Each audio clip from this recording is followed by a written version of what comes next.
नाम शबाना, काम सबूत मिटाना, जगह कानपुर, तारीख 19 जनवरी।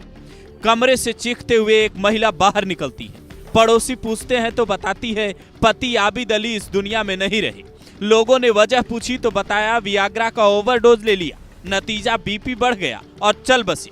पड़ोसियों ने पुलिस को सूचना दी। पुलिस मौके पर पहुंची, बॉडी को पोस्टमार्टम के लिए भेजा और रोती चीखती शबाना को ढांढस बंधाया।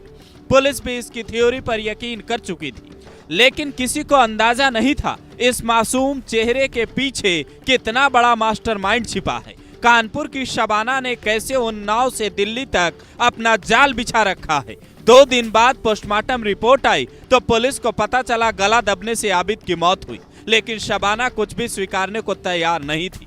नतीजा पुलिस ने दिमाग लगाया। शबाना के भाई और उसके घर वालों से पूछताछ की।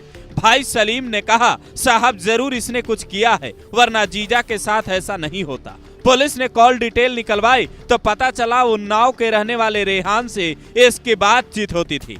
पुलिस को शक हुआ, उसने रेहान को उठा लिया। रेहान ने तोते की तरह जो सच उगला उससे बड़े बड़े साहब हिल गए और पूरा केस 360 डिग्री घूम गया। उसने पूछताछ में बताया सोशल मीडिया पर शबाना ने जवानी की फोटो लगा रखी थी। शुरुआत में दोस्ती हुई, फिर प्यार बढ़ा। एक दिन उसके घर मिलने के लिए गया, उस दिन आबिद अली घर पर नहीं था। दोनों के बीच संबंध बने। फिर रेहाना ने मेरे साथ रहने का फैसला कर लिया और पति को रास्ते से हटाने का प्लान बनाने लगी। इसके लिए उसने 20,000 रुपए मुझे दिए। हमने दिल्ली में रहने वाले दोस्त विकास को भी वहां बुला लिया, पर यहाँ डर इस बात का था कि अगर सीधे तौर पर कुछ करते तो हंगामा खड़ा हो जाता और साथ रहने की बजाय दोनों को सलाखों के पीछे जिंदगी बितानी पड़ती। इसीलिए शबाना ने दिमाग लगाया, अपने पति से वियाग्रा की गोली मंगवाई। वो पहले भी 1-2 गोली ले चुका था, इसलिए उससे दिक्कत नहीं थी। पति कुछ और सोचकर कमरे में घुसा, लेकिन शबाना ने दूसरे रास्ते से अपने प्रेमी और दोस्त दोनों को बुला लिया।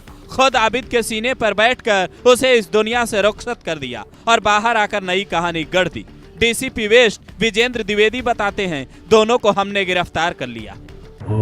कड़ाई से जब पूछताछ की गई तो मृतक की पत्नी के द्वारा यह बात जो है बताई गई कि उसका प्रेमी रेहान और उसका एक अन्य साथी विकास और खुद जो है मृतक की पत्नी ने मिलकर के योजनाबद्ध तरीके से मृतक का गला दबा करके हत्या की है और इसमें से 2 अभियुक्तों मृतक की पत्नी और रेहान को गिरफ्तार कर लिया गया है।